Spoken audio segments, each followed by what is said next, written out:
ავსტრალიის დაგეგმვისას გირჩევთ 2 კვირა მაინც დავუთმოთ მას. ეს არის მიმართულება, სად მოხვედრაც სავიზო პროცესიდან დაწყებული ავიაბილეთით გაგრძელებული საკმაოდ კომპლექსური და მაღალბიუჯეტურია.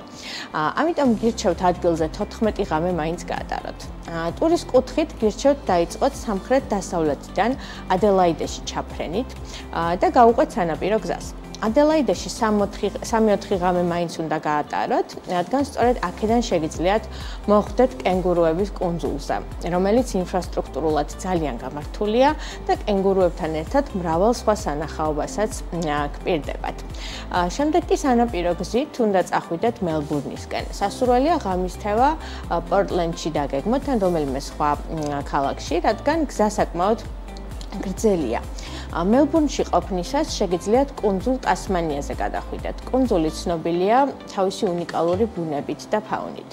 მელბურნიდან დედაქალაქ კანბერაში გაჩერების შემდეგ სიდნეისკენ უნდა გაუყვეთ გზას.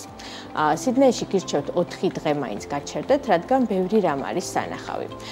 სიდნეის შემდეგ კი ბრისბენის მონახულებას გირჩევთ, საიდანაც დიდი ბარიერული რიფის სანახავად უნდა უკვე მანქანის ნაცვლად ფრენის გამოყენება მოგიწევთ. ერთის მხრივ თუ დიდი ბარიერული რიფი არ არის თქვენ სურვილებში, შეგიძლიათ ტური ბრისბენში დაასრულოთ და აქედანვე აიღოთ უკან გამოსაფრენი ბილეთი.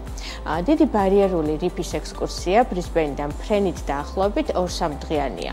ალტერნატიული გზაა სანაპირო ზოლის ნაცვლად კონტინენტის გადაკვეთა. ამ შემთხვევაში ტური აბსოლუტურად სხვანაირი გამოდის ხოლმე.